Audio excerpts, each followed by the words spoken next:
Monsieur le Président, je félicite le ministre pour avoir présenté sa première allocation budgétaire, mais il a parlé longtemps.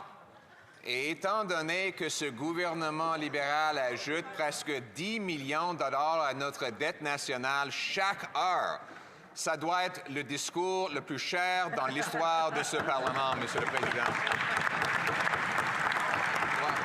Well, I congratulate the minister for his first budget speech. It was a very long speech, and given that this government is adding about $10 million to our national debt every single hour, I think we can say that while talk is cheap, it's very expensive when a Liberal finance minister does it. Chaque dollar que le gouvernement dépense sort des poches des Canadiens. Plus qu'ils dépensent, plus que ça coûte cher. C'est pour ça que les libéraux ont réussi à doubler le coût du logement et les files d'attente aux banques alimentaires. Et c'est pour ça que nous voulions un budget abordable pour un Canada plus abordable. Mr. Speaker, this government is the most expensive in Canadian history. Every dollar the Prime Minister spends comes out of the pockets of Canadians. The more they spend, the more things cost.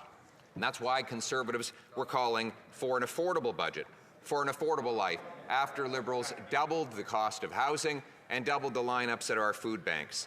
Aujourd'hui, les libéraux ont introduit le déficit le plus grand et coûteux dans l'histoire de notre pays hors de la COVID. Ça va engendrer les coûts plus élevés pour l'épicerie, pour le logement et pour toute autre chose. Today, the Liberals have introduced the most costly and largest budget deficit in history outside of COVID. The cost of this Liberal budget will drive up the cost of food, housing, and everything else that Canadians buy. And the Prime Minister has broken every single promise he made just 7 short months ago. He promised a $62 billion deficit. He delivered nearly an $80 billion deficit, $16 billion bigger than he promised and twice the size that his predecessor left behind. He promised to lower the debt to GDP ratio. He raised it, and inflation along with it. He promised to spend less. He's spending $90 billion more, costing $5,400 per family in Canada. And that $90 billion, to the Prime Minister's heckles, is above and beyond the promised $16 billion that he says he will one day find. And if he doesn't find them, it will be over $100 billion in brand new spending to respond to the Prime Minister's heckles, Mr. Speaker. He also promised that he would invest more. His own budget document lays out a graph showing that every quarter of this year will see private sector business investment collapse. This costly budget forces Canadians to spend more on debt interest than on health care transfers. Wow. More than the government collects in GST. That means every dollar the Canadians pay in GST will go to bankers and bondholders instead of to doctors and nurses, all while he raises the industrial carbon tax on farm equipment and fertilizer and therefore food, on steel, concrete, and other industrial projects needed to build homes, a big tax increases on homes and food.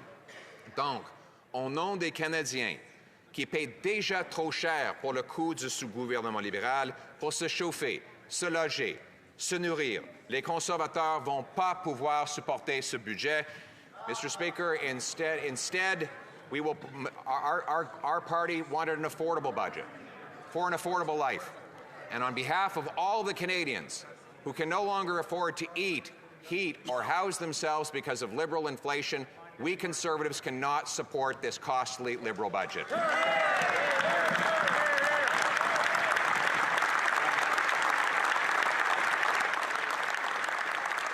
But there is still time for the Prime Minister to do the right thing. We will put forward an amendment that will transform this policy by making Canada affordable again. It will get rid of the industrial carbon tax, cut the wasteful spending to bring down debt, inflation, and taxes.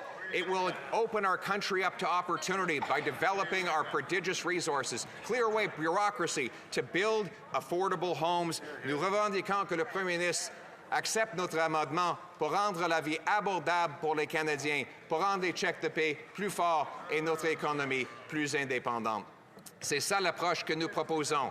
Nous proposons une économie qui est abordable pour nos jeunes, qui est sécurisée pour nos personnes âgées et qui protège la promesse du Canada pour chacun qui travaille fort. Mr. Speaker, we want a hopeful future. For our young people, we want homes, jobs, and hope. For our seniors, we want affordability. And we want for all Canadians who work hard to bring back the promise of Canada. Thank you very much.